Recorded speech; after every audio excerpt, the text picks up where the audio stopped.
What is going on, guys? It's Courtney, and today I'm going to go over Izotope RX7. The people at Plugin Boutique sent this over to me, and I thought that I could show you guys how to sample more effectively using it.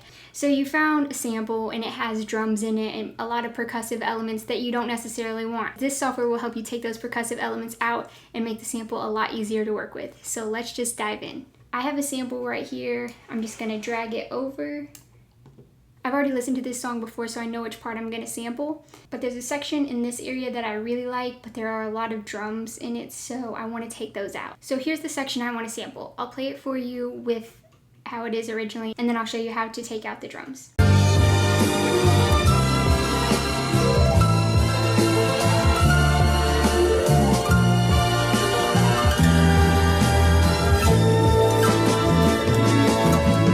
So that's the sample, but let's take out the drums using Music Rebalance. So there's no voice, but I'm just going to take it all the way down just in case. And then the percussion is going to come all the way down. And then I'm going to take the bass down a little bit, about 15, because I kind of want some of the lower end to be there. And if I don't want the low end, I could just filter it out using EQ. Now let's hit render and see what we get.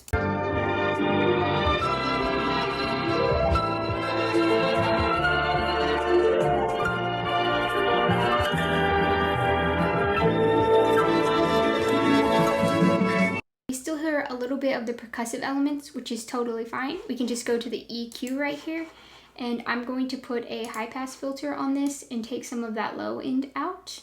Then I'm going to put a low pass filter on and take some of those higher frequencies out because I don't want the hi-hats or any of those higher frequencies to come through. And since I am using this sample for like a lo-fi boom bap beat, it's helpful to take out those higher frequencies. So let's preview and see what we have so far.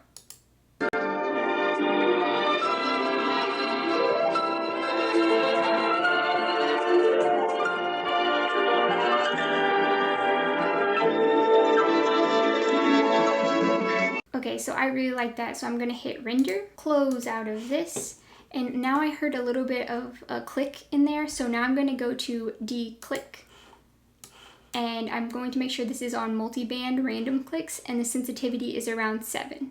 So let's hit render.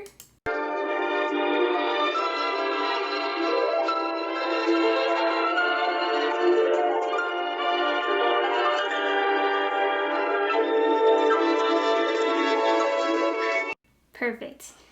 Now the last thing that I want to do before I put this loop into Logic is change the tempo, but I want the pitch to remain the same. So let me show you how to do that.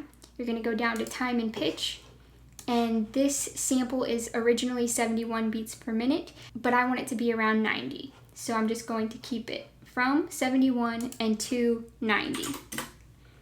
Now I hit render, and let's compare the two.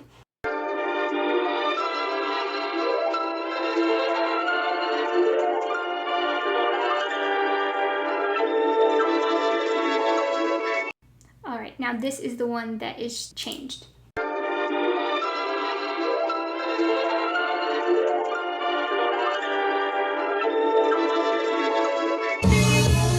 Alright, so now let's export it for Logic. We're going to go to File, Export Selection, and I'm just going to name this Loop, and I'm going to put it on my desktop. Now I'm going to exit out of RX7 and bring up Logic. Okay, so now we're in Logic. I pulled up the loop. And as you can see here, it's not quite 8 bars, but that's okay because we're just going to chop it. And today I'm just going to do an easy chopping method, which is bringing up the scissor tool, hitting Command and Option, and I'm going to hit this second beat right here, and it should chop it up into 16 beats, which it does. Now I'm going to select it, right click, convert to new sampler track, regions, okay. So now we have our sample chops in an instrument that we can play on our keyboard. To keep this video from getting super long, I'm going to use a drum loop that I got off of Splice. You can check that out via the link in the description box, but more on this. Okay, so I have this loop here.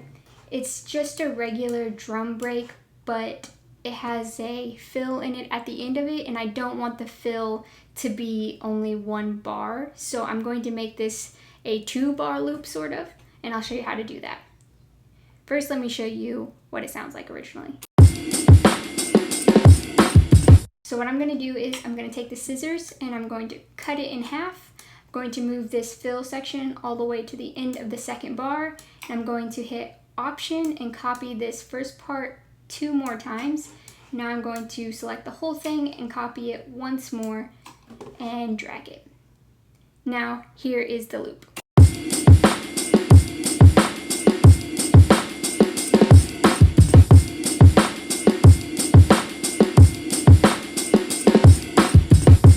Now there's a little bit more variation to it. So now let's get our sample ready.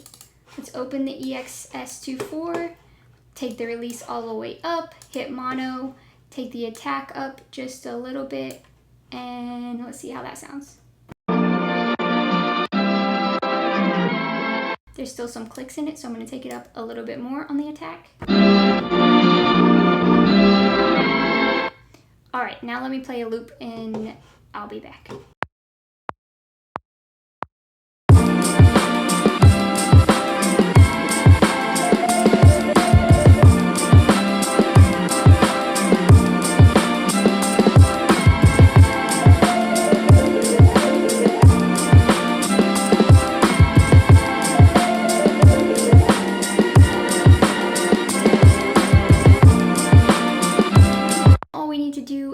Add a compressor to it so that the sample will kind of bounce with the kick drum.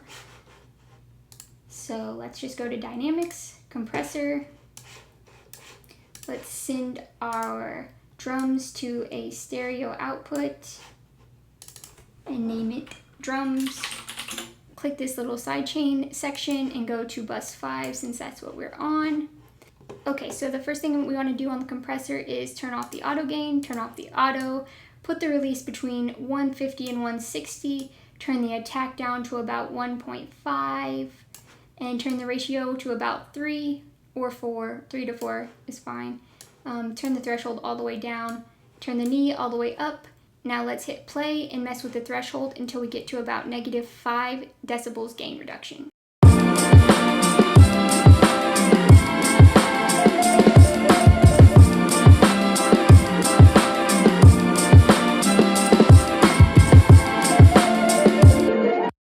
Finally, let's add some bass.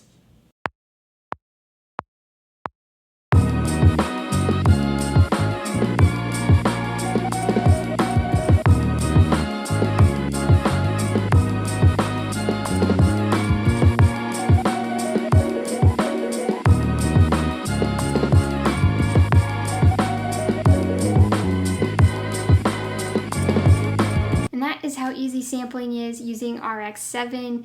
Like, you don't even have to worry about your samples now. You can take out all the unwanted stuff that's in them and make your own cool jams. And I also left a link in the description box below for you all to check out RX7. I believe that there is a discount going on right now, so get it while it's hot. I hope this video was helpful for you guys. If you haven't already, hit the subscribe button as well as that little bell so you get a notification every single time I post. I will catch you guys in the next video. Peace out.